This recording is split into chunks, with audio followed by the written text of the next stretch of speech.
Hey, it's Harley here at Chef Deeds. All right, guys, this is part 2 of the chicken cooking business.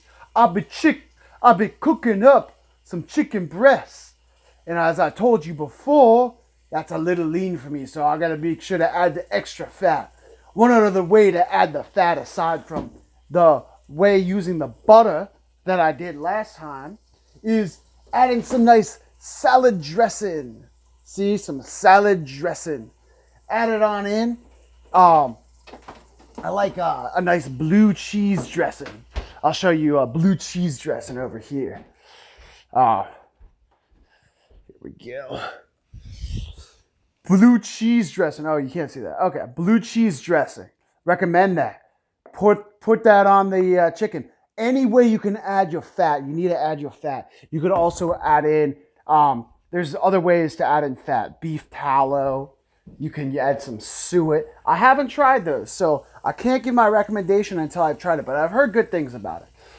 And so here I got my chicken. I've been cooking it up. I flipped it. So here you can see it's starting to, so you can see it's starting to get brown, right? It's browning, and you can see in between the brown, you got some white.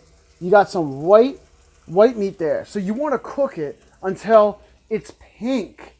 Oh, sorry, not until it's pink. Until there is no pink all the way through. You gotta chop it with a knife, and you cut it down, and make sure there's no pink, because that pink means that it's raw chicken meat, and you don't want that.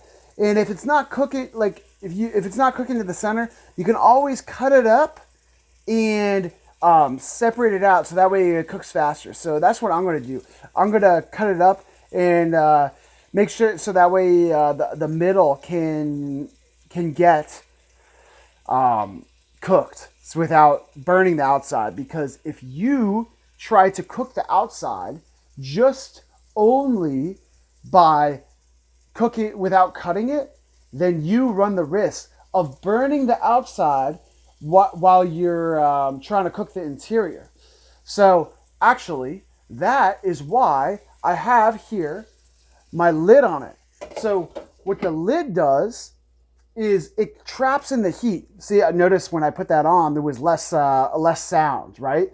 When I put that on, it traps the heat. So the heat's not just coming from up underneath. The heat's getting trapped by that glass, and it's trapping it all around so that the steam is rising, right? The heat is rising and it's cooking the top. So that's a good way to do it.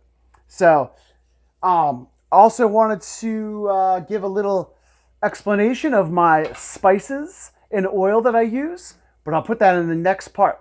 So stay tuned.